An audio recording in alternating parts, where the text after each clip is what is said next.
Audio 3 Deshbandhu Chitranjan दास। लेखक वेदमूर्ति तपोनिष्ठ पंडित श्री राम शर्मा आचार्य। अमृत बाजार पत्रिका पर मानहानि का अभियोग। ऐसी ही कानूनी निपुणता का परिचय उन्होंने अमृत बाजार पत्रिका के मानहानि वाले मुकदमे में दिया। हाई कोर्ट ने इम्प्रूवमेंट ट्रस्ट द्वारा किसी की जमीन पर अधिकार करने के प्रश्न पर विचार करने को एक विशेष बेंच बिठाई थी, जिसमें 3 अंग्रेज जज और चौथे भारतीय जज श्री चिट्टी थे। अमृत बाजार पत्रिका ने इस पर टिप्पणी करते हुए लिख दिया कि अगर जस्टिस चिट्टी की जगह किसी अन्य ऐसे जज को नियुक्त किया जाता है जिसके पास कुछ जमीन होती तो अच्छा होता। इस पर पत्रिका के संचालकों को नोटिस दिया गया कि उन्होंने एक न्यायालय के विचाराधीन मामले पर टिप्पणी की है, इसके लिए उन पर मानहानि का मुकदमा क्यों न चलाया जाए। पत्रिका ने इसकी पैरवी करने के लिए कलकत्ता के 4 सर्वोत्तम वकीलों को नियुक्त किया, जिनमें बम केस वाले सुप्रसिद्ध मिस्टर नार्टन भी थे। जब एक एक कर तीनों वकीलों ने जजों का रुख प्रतिकूल देखा तो श्री दास पैरवी करने को खड़े हुए और उन्होंने कहा कि पत्रिका का इरादा हाई कोर्ट की मानहानि करने का हरगिज नहीं था। उसके लेख में विवाद के विभिन्न पहलुओं को सामने रखकर अपने मतानुसार समाधान का ढंग सुझाया गया है। लेख की कुछ बातें असंगत अवश्य हैं, पर उनका वास्तविक उद्देश्य इतना ही था कि इस मामले का निर्णय फुल बेंच द्वारा ही किया जाए। इसलिए यह लेख अनुचित भले ही हो, पर इससे किसी प्रकार न्यायालय की मानहानि नहीं होती। इसके बाद उन्होंने दीवानी और फौजदारी के विभिन्न दृष्टिकोण से इस मामले को ऐसी चतुरता से पेश किया कि फुल बेंच के जजों ने पत्रिका के पक्ष में निर्णय दे दिया। श्री दास की कानूनी निपुणता, संतुलित भाषण और निर्भीकता की सर्वत्र सराहना की जाती थी। उनकी मृत्यु के पश्चात सभी प्रमुख जजों और वकीलों ने इन गुणों पर प्रकाश डालते हुए कहा कि श्री दास मुकदमे के समस्त पहलुओं पर पूरी तरह ध्यान देते थे। गवाहों के बयानों, लिखित प्रमाणों और परिस्थिति जन्य प्रमाणों का वह बड़ी सावधानी और होशियारी से विवेचन करते थे। उनमें अदम्य इच्छा शक्ति थी, जिसके फलस्वरूप वे जजों अथवा अपने विरोधियों से कभी नहीं दबते थे। वे एक सच्चे व्यक्ति के समान खड़े होते थे और ऐसी ईमानदारी तथा विश्वास के साथ बहस करते थे कि विरोधी भाव रखने वाले जज भी अंत में उनसे प्रभावित हो जाते थे। राजनीति में प्रवेश। यद्यपि श्री दास में देशभक्ति की भावना आरंभ से ही थी और वे अपने ढंग से देश सेवा के कार्यों में भाग लेते रहते थे। उन्होंने सामाजिक, राजनीतिक और साहित्यिक उच्च विचारों के प्रचारार्थ स्वयं नारायण नाम का एक मासिक पत्र निकाला था। इसके सिवाय वे न्यू इंडिया पत्र के भी एक बड़े सहायक थे, जिसका संपादन श्री विपिन चंद्र पाल करते थे।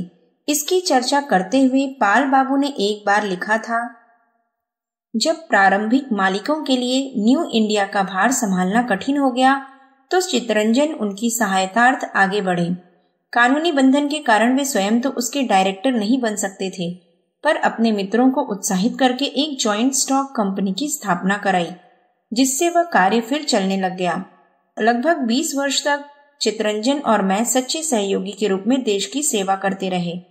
मैं काम करता था और वे मेरे जीवन निर्वाह की व्यवस्था करते थे, जिससे मुझे उनकी सहायता स्वीकार करने में भी कोई संकोच नहीं होता था। देशबंधु चितरंजन दास ने अपने इस कार्य द्वारा कर्तव्य पालन की एक नई दिशा का बोध कराया।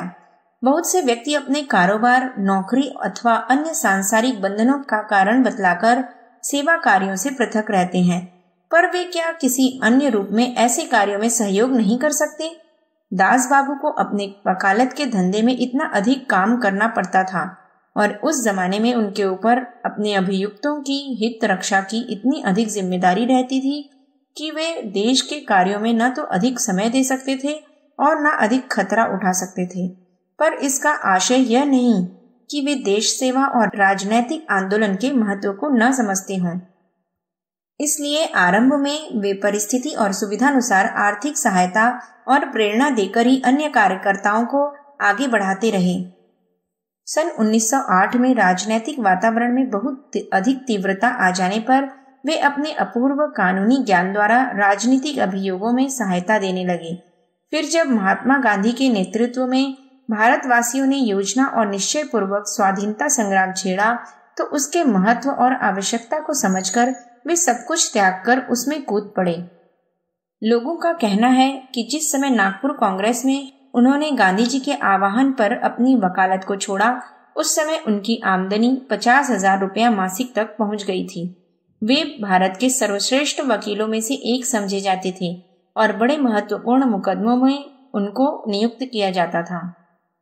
स्वाधीनता संग्राम में भाग लेने के पश्चात उन्होंने बैरिस्ट्री की मूल्यवान पोशाक की जगह खद्दर के वस्त्र पहनना आरंभ कर दिया। एक सर्वस्व त्यागी सन्यासी की तरह लोक कल्याण का कार्य ऐसी संलग्नता के साथ किया कि एक वर्ष में ही वे भारतवर्ष के सर्वश्रेष्ठ नेता और बंगाल के तो एक छत्र सम्राट बन गए। उनके महान त्याग और सेवा भाव को देखकर अन्य सैकड़ों साधन संपन्न व्यक्ति भी देशहित और बलिदान के मार्ग पर आगे बढ़े। वास्तव में देशबंधु चित्तरंजन दास ने हमारे देश में त्याग की महान परंपरा को अग्रसर करने में जो योगदान दिया वह सदैव स्मरणीय रहेगा। कुछ ही समय पश्चात उन्होंने अपना निवास स्थान तक राष्ट्रीय कार्य के लिए अर्पण कर दिया। आज भी उसमें चित्तरंजन सेवा सदन स्थापित है, जो स्त्रियों और बच्चों का सबसे अच्छा अस्पताल माना जाता है। सक्रिय राजनीति में भाग लेने पर भी श्री दास देशहित के बड़े बड़े कामों में पूरा सहयोग देते रहे, जिनसे भारतीय राजनीतिक आंदोलन पर बहुत अधिक प्रभाव पड़ा। सन 1905 में राजनीतिक आंदोलन के उग्र रूप धारण कर लेने पर सरकार ने एक परिपत्र, जिसके अनुसार छात्रों पर राजनीतिक आंदोलन में किसी प्रकार का भाग लेने पर प्रतिबंध लगाया गया। इसके अनुसार अनेक छात्रों पर जुर्माना किया गया और कहीं बेत लगाने की सजा भी दी गई। इसका प्रतिकार करने के लिए राष्ट्रीय नेता एक स्वतंत्र कॉलेज खोलने का विचार करने लगे, पर इतने बड़े कार्य के लिए साधन मिल सकना सहज न था। तब श्री दास अग्रसर हुए और अपने परिचित एक धनी सज्जन से 1 रुपया चंदा लेकर राष्ट्रीय शिक्षा परिषद की स्थापना करा दी। जब राष्ट्रीय कॉलेज के अध्यक्ष पद के लिए किसी उच्च कोटि के और राष्ट्रीय भावना वाले व्यक्ति की आवश्यकता हुई तो उन्होंने श्री अरविंद घोष से, जो उस समय बड़ौदा के गायकवाड़ कॉलेज में 750 रुपए मासिक पर वाइस प्रिंसिपल के पद पर कार्य कर रहे थे, कहा कि वे उस पद से त्यागपत्र दे दें और कलकत्ता आकर देश सेवा में भाग लें। श्री अरविंद ने इसे स्वीकार किया और वे ही नेशनल कॉलेज के सर्वप्रथम मुख्याध्यापक बने। इस पद के लिए उनको केवल 150 रुपया मासिक दिया गया।